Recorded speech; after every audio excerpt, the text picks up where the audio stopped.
Welcome to Friday, the week's last edition of CNN Student News. My name is Carl Azouz. Our 10 minutes of commercial-free coverage starts in Ukraine. It's a politically divided country. Late last year, Ukrainian President Viktor Yanukovych called off a trade deal with the European Union and agreed to one with Russia instead. Protests followed by people who disagreed with the president's decision and wanted closer ties with the European Union. The government recently passed laws limiting what protesters were allowed to do in Ukraine, and the protests turned violent. There was a truce yesterday which brought hours of calm to an area that had been anything but. Here's how things looked before the truce was called. This demonstration for the time being characterized more by noise than by violence, but there have been clashes overnight. One protester was shot dead, a very serious escalation in the violence. Fury at the turn this day has taken. You had no right to kill him, this woman screams. In the makeshift hospital, we learn that more have been killed. The doctors say that they had wounds to their chest, one of them shot directly in the head. We don't know yet what with. It could have been plastic bullets. The Prime Minister says that the riot police are not equipped with live ammunition. But plastic bullets fired into crowds are clearly dangerous enough.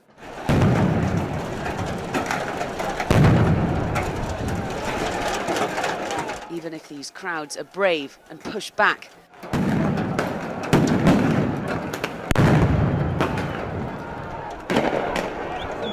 No matter the consequences for those unlucky enough to end up in police hands.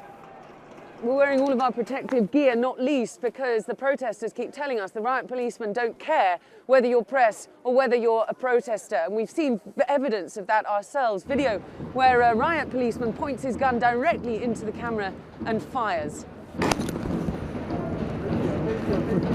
At least 200 injured on the police side also. The anger against them and the government, who have banned all protesting, feels universal. Young and old brave the freezing cold, lending a hand to the makeshift barricades, the makeshift weapons. This line of fire, burning tyres, has formed a very effective barricade between the protesters and the riot police who are lined up on the other side. They've been pushing these burning fires further and further up the road, and as you can see now, they're getting their missiles ready, stones. We've seen them preparing and making Molotov cocktails to throw through the smoke at police. A battleground of the most primitive kind, but still dangerous, still deadly nonetheless. Diana Magne, CNN, Kiev. Time for the shout out. Who's the chief executive of a city? If you think you know it, shout it out. Is it alderman, governor, councilman, or mayor? You've got 3 seconds. Go.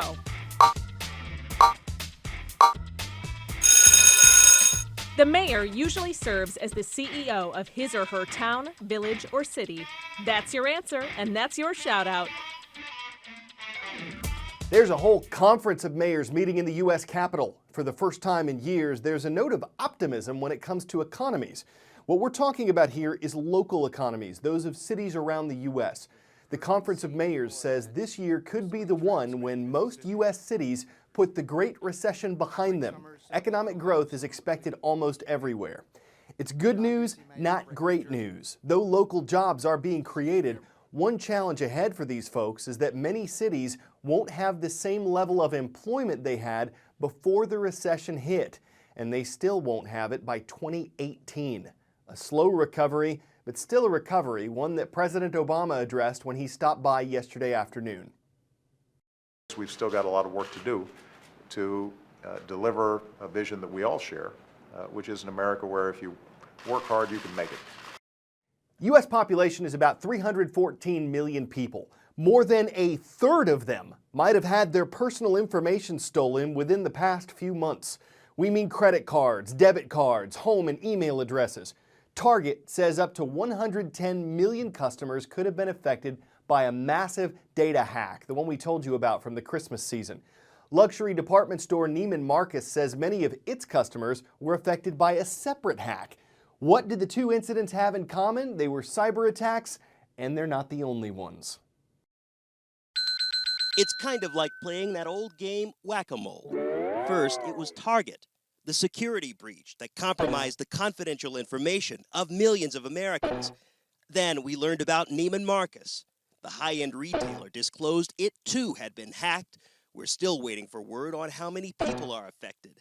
And now a report from the cyberwatch group Intel Crawler suggests at least 6 more retailers have yet to tell customers they've been breached as well with the same malware, attacking their online credit card processing. So the question now, where should we look next? Once it's identified, then the security community can rally around it and start to put controls in place. But the problem is the hackers know that, so they manipulate or mutate this malware and then reuse it. According to Intel Crawler, the source of the malicious software can all be traced back to one place. The report claims the very first sample of the malware was created in March of 2013, hitting stores in Australia, Canada, and the United States. Let's say hypothetically a retailer has 40 million transactions by 40 million different customers. All 40 million may have been damaged in some way, and under law they can be joined together in a class action lawsuit. Legally, the burden is on retailers to protect customer information. But from what we know now, this could be the tip of the iceberg. And was able to put that up on the internet for download for other hackers to then take and potentially use it for malicious harm. And that's what we believe happened to Target as well as Neiman Marcus. Hawks, Hatchets, and Huskies. Today's roll call is brought to you by the letter H. The Hawks, should we say Seahawks? They're in Seattle, Washington. They're watching at Hamilton International Middle School. Check this out. How many mascots are named Hatchets? We bet the students of Washington High School are pretty sharp. They're in Washington, Indiana. And the Huskies are hunkered down at Haggerty High School. Hello to our viewers in Oviedo, Florida. If you've been hit by this winter's particularly wicked weather, the Farmer's Almanac can say, "I told you so." It was first published in 1818. It predicts the weather months in advance, and it's pretty darn accurate. Here's a clip that we aired last August. Before there was Storm Tracker Super Viper Doppler Weather XLT, there was the Farmer's Almanac. And though that might sound like comparing a Ferrari to a minivan, the Almanac certainly has an advantage in experience. It's also forecasting well ahead of your local weatherman, saying this winter is gonna be cold, piercing cold, bitterly cold, biting cold, cold in all caps. You know that thing called the Super Bowl? It's gonna be outdoors in New Jersey in February. And the Farmer's Almanac says it's gonna be, guess what? Hit by a massive winter storm, give or take a day or two. Well, the Super Bowl is scheduled for February 2nd, give or take a day or two. The NFL says that if additional forecasts predict another major winter blast on Super Bowl Sunday, it could become Super Bowl Friday, Saturday, or Monday. It's not likely to happen, but 10 inches of snow did just fall on MetLife Stadium this week, so plans are in place to reschedule the first outdoor cold weather Super Bowl if there's danger to fans, players, and the media. Anyone can report on a snowball fight. CNN reporter Jason Carroll was in one after New York was hit by 11 inches of snow earlier this week. Let me give you a look around here so you can see what's happening. Tawana, why don't you give him a little shot here? This is what they do every single time. Anderson, there's a huge snowstorm. They end up having a snowball fight. Hundreds of students out here getting pummeled. I need defense out here. We need defense. Let me go to one of my friends over here we've been talking to. Some of these guys, now they're gonna get it.